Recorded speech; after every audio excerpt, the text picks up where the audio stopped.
Buenos dias, damas y caballeros. In our past vlogs, we were all praises dito kay Senator Ping Lacson, especially on why he on the way he handled the impeachment complaint against Sara Duterte na pro-impeachment siya, and also in the way he handled the Blue Ribbon Committee hearings.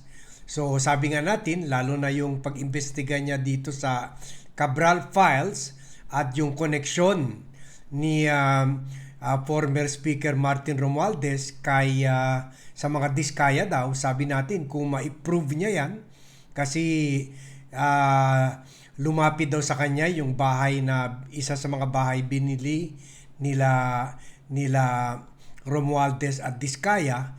Sabi natin kung ma-prove niya yan, pwede siya maging presidential material. So pwede nga itong si Ping ay magiging administration candidate. Pwede mas ito ang susuportahan ni President Bongbong Marcos kaysa ang isang opposition candidate na takot rin si Marcos na dahil kung mawala na siya ng immunity, baka ipapakulong rin siya. Lalo na kung yung tipo nila Leila de Lima o kaya si Risa Ontiveros ang magiging presidente, syempre they will just apply the rule of law. At nakita naman natin si Risa Ontiveros, ginawa na niya ito kay Pastor Apollo Quiboloy, kay yung isang cult leader at saka kina Alice Guo. Syempre itong si President Bongbong Marcos, wag natin kalimutan, siya yun nag-authorize na mag-release ng 120 million confidential funds ni Sara nung pumasok sila sa 2022 from the funds of Malacanang, kahit walang nakalaan na pondo dito. At maraming nga sinasabi illegal ito, unconstitutional itong ginawa niya. At siya rin siyempre nag-approve yung sinasabi niya ngayon na very graph-ridden budget from year 2023, 24, 25 na kung saan nawala tayo ng almost 2 trillion. Almost 2 trillion sa kaban ng bayan dahil sa pag-aproba niya ng pwede sana yung 2025 dahil pumutok nga yung balita na may mga blank form sa budget, yung pala mga ghost project na pala yun, pero still inapprovean niya yun. So tayo naman isa sa mga few vloggers na sumuporta ang kampo nila Duterte kasi alam natin, may nagsabi sa atin, mga sources natin, na totoo talaga yung mga blank form. O sana yun ang ginawa ni Presidente, binalik sa Kongreso, or sana nagkuha na lang siya yung bumalik na lang sa reenacted budget at pinaayos muna yung budget sa Senado at Kongreso para maalis yung mga illegal na mga insertions na mga allocable funds at saka mga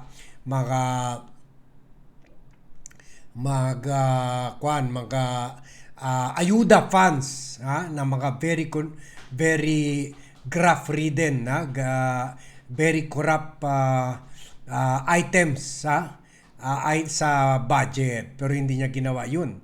Kaya siguro alam rin niya ni Presidente na dapat tulad sa ombudsman, nag-appoint siya ng ombudsman na napaka-bias, napaka-protective sa kanya pag nagiging attack dog na niya na si Boying Remulla. So siguro mag-endorse siya ng kandidato na na presidential candidate who will go slow sa kanya. At ngayon nakikita natin mukhang si Ping ito. Kaya nga earlier kahit pinapraise natin parati ito si Ping, binanatan rin natin nung mabilis pa sa kidlat, dinipensahan niya si President Marcos doon sa akusasyon na meron itong 100 billion insertions or allocable fund as claimed by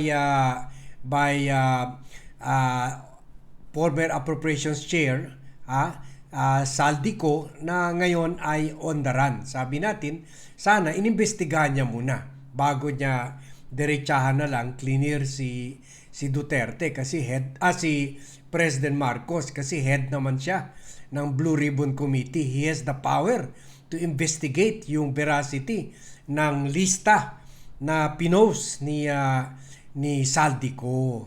So, sabi natin dito sa issue ni Romualdez, pwede talaga ito maboost at malagay yung pangalan niya as a strong presidential contender.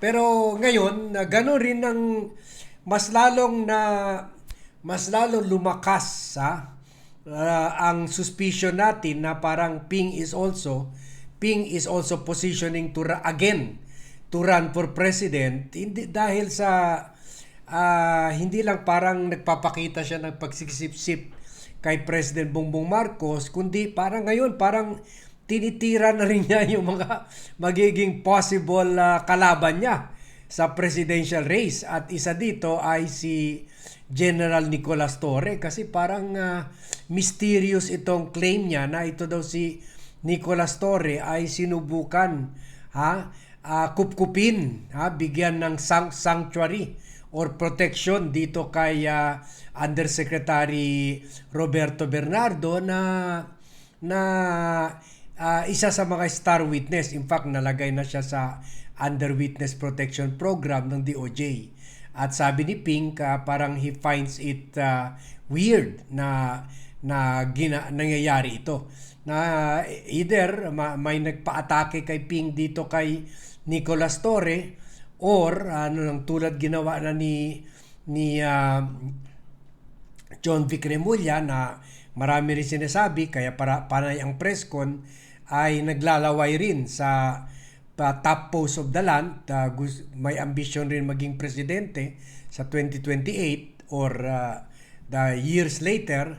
So ganun rin baka meron rin na nagpa-atake or meron rin na nag-feed kay Ping na mga balita na pwede maging basehan para atakihin niya itong si Nicolas Torre. At siguro iimbitahin niya pa ito sa Blue Ribbon to explain kung bakit sinubukan nitong kunin or bigyan ng proteksyon itong si Roberto Undersecretary, former DPWH Undersecretary Roberto Bernardo na ngayon ay state witness na. So panoorin muna natin itong press con ni Ping Lacson na which I find very rather questionable kung bakit nalalagay sa alanganin nalalagay yung posisyon ni Nicolas Torre. Kung di natin alam kung totoo ba ito o hindi, pero now kahit na dyan na sa MMDA si Nicolas Torre, it looks like controversy is haunting him. Kaya ang tanong natin, dahil ba yan na medyo strong contender rin itong si Torre na bilang presidential material, di ba? Gusto gawin ito ng mga DDS na presidential tandem kasama si Irene Marcos na kapatid ni Bongbong Marcos. So si Torre ang presidente at si Irene Marcos ang vice president. So panoorin natin ito. So baka nakikita ni Ping na kung si Torre lang man, siya na lang. Baka ganon. Panoorin natin ito. Yusek Bernardo, the circumstances behind a failed attempt by former Chief PNP. I also intend to clarify with former Yusek Bernardo the circumstances behind a failed attempt by former Chief PNP and now MMDA General Manager Nicolas Torre to take him under the custody of the latter and find out for what purpose.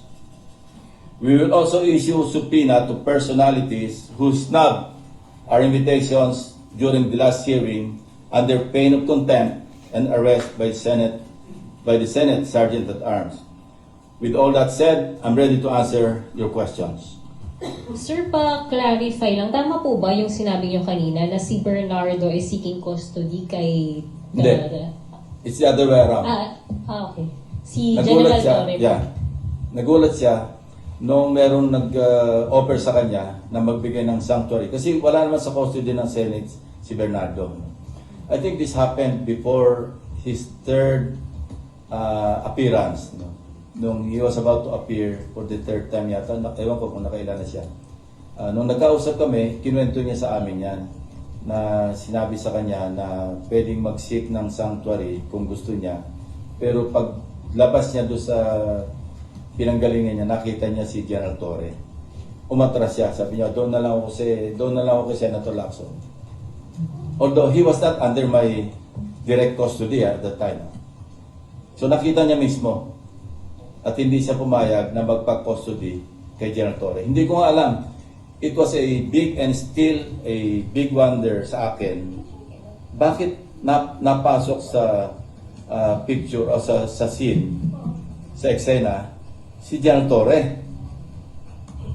Sir, papatawag niyo po si General Torre? Hindi pa. Gusto mo natin marinig kay Yusek Bernardo. Although nasabi niya na sa akin yan, hindi niya palang na-testify. Pero nasabi na, hindi lang sa akin, kundi sa harap mismo ng aking mga kasamang abogado. At meron din siyang kasama noong naikwento niya. Nagulat nga rin ako. Hindi na, that time, hindi na. Hindi pa rin siya Kaya nga MMDA. sir, anong authority niya para... Hindi ko alam. Hindi ko alam. Pero sir, may nakausap niya kayo or na-communicate kay Dinulog General Torre? ni Yusek Bernardo sa amin yung information. Okay. Nawaglit lang sa isip ko na i-pursue yung anggulo na yon. Kasi ang dami nating inaasikaso pa mga issue at the time. Now, it just occurred to me, kasi naulit-ulit yung usapan na yon doon sa aming meeting last Monday. Hindi ko na sabihin kung sino mga kausap. One of them, si Secretary Vince Dizon. So, Sir, kailan yung nangyari yung insidente? Yung nag-ano? more or less, before yung last appearance niya. Yan. Yung ano sir, yung may... Third na yata yung appearance niya na yun eh. Yung before nung parang may, so ano yung supplemental, ano siya, testimony? Yeah. Yung huling-huli, bago yung huling-huli, between the second and the third. Kung third yung huli. Sir, kung doon sa mga BGC boys, nagkaroon ng issue ng possible na pabrikan, pagdating kay... Okay, so yan ha.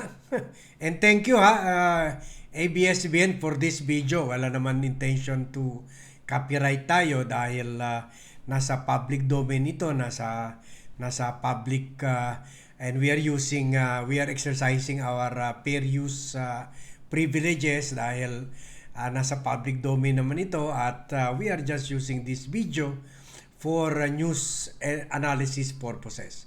So yun nga, palaisipan kung bakit meron ba nangintriga kay General Nicolas Torre or meron nagse-set up ba kay General Nicolas Torre kasi nakakakwa naman na very curious why nakita ni Ping or nakita ni may kumausap kay Roberto Bernardo na sila nang bahala kay Bernardo, and then nung papunta na sana siya roon sa mga tao na yon, nakita niya si Nicolas Torre. So is si Nicolas Torre giving at just concerned about the safety of Roberto Bernardo dahil chief witness siya at gusto niya to protect Bernardo, hindi na siya PNP chief noon, or mayroon lang umiintriga kay Bernardo, or meron nang pinapalaki itong issue, o baka si Ping Lacson mismo. So kasi pareho sila, baka magkabanggaan sila sa 2028. So ano kaya? We will find out sa hearing. Pero for now, I think sana pinatawag na lang muna si Bernardo. I think itong mga pahayag ni Ping na ito na medyo damaging kasi parang may pinapalabas na meron intensyon si Nicolas Torre either para proteksyonan or baka gusto may gagawin kay Roberto Bernardo para mabago yung testimony nito. Parang ganun ang dating. So sana kung gusto niya talaga na to get to the bottom of this, sana hindi na hindi na ito binanggit sa press con, pero the fact na binanggit ni Ping sa press con, parang may personal na parang may dating na personal na atake rin kay Nicolas Torre, at baka kung ginagawa niya ito dahil ba nakikita niya na pwede malakas rin, malakas rin ang dating o marami rin supporter si Nicolas Torre. So si Ping ba ay working with the group nila Remulla, na nila Boeing Remulla, na gusto rin na bump off si Nicolas Torre or pigilin yung presidential ambitions ni Nicolas Torre. So tingnan natin, we will find out for sure sa hearing, sa resumption ng Blue Ribbon Committee sa January 19. Pero sa ngayon, sa akin parang nangangamoy awayan na mga posibleng presidential contenders na i-endorse ni President Bongbong Marcos o ng oposisyon sa 2028. Okay, hanggang dyan na muna tayo. Thank you very much everyone for watching. Thank you very much for joining me in this vlog, and see you in my next vlog.